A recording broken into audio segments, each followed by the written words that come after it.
வணக்கம் மக்களே, வாங்க கோகனட் குக்கீஸ் செய்யலாம். அதுக்கு ப்ரௌன் சுகரையும் பட்டரையும் இந்த மாதிரி ஃப்ளஃபியாக வர்ற வரைக்கும் அடிச்சுக்கலாம்.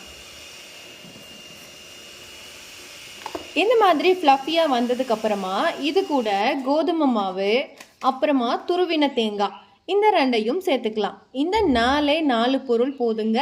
இதை ஒன்றா மிக்ஸ் பண்ணி அழகாக பிசைஞ்சு எடுக்கணும். ரொம்ப அழுத்தி பிசையக்கூடாதுங்க, லைட்டாக மட்டும்தான் பிசையணும். பாருங்கள், இப்படி இருக்கணும். இது மாதிரி உருட்டி அதை வடை மாதிரி தட்டி ட்ரேயில் அடுக்கி வச்சுக்க போகிறோம்.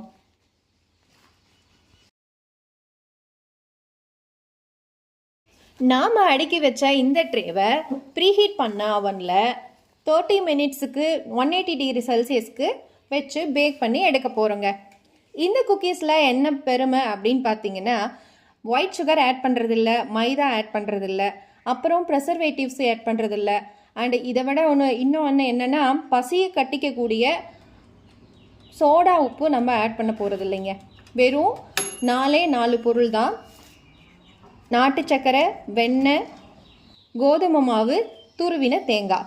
இந்த 4 பொருள் வச்சு சூப்பரான, ஹெல்த்தியான, மொறுமொறுப்பான, டேஸ்டியான கோகனட் குக்கீஸ் ரெடி பண்ணியிருக்கோம்.